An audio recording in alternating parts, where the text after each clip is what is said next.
how does it feel to know that you ruined wrestling by not completely jobbing out to Kenny Omega? Like, how does it feel to know that wrestling never recovered from what you did, and I've got to bring it back by physically wrestling again? Like, I've got to save it because you wouldn't just roll over and take the L.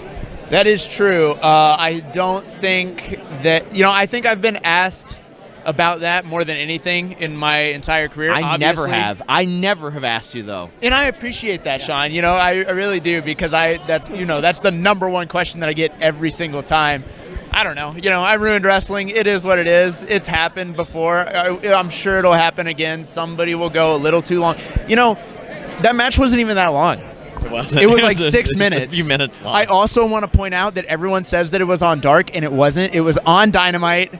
So, yeah, I went 6.5 minutes with Kenny Omega on Dynamite. And then a year later, I went 8 minutes with Kenny Omega on Dynamite. If you want to go 60, get BlueChew.com, code Fightful. Anyway. I use Blue Chew. Look at that. We're going to cut that into an ad read right there. But, I mean, obviously, Kenny saw something in you if he wanted that match to go 2 minutes, he probably could have said something backstage and said, give us 2.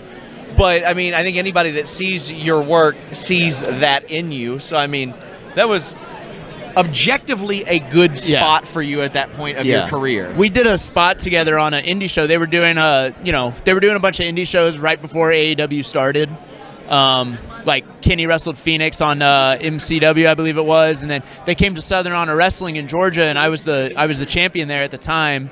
And so we ended up doing a little spot together where, we did a little spot, and then he gave me the knee and then went for the V-trigger, and Chris Jericho came out. It was a whole thing. But basically he knew me from that. So I think he kind of, trusted me to, have a fun little match with him.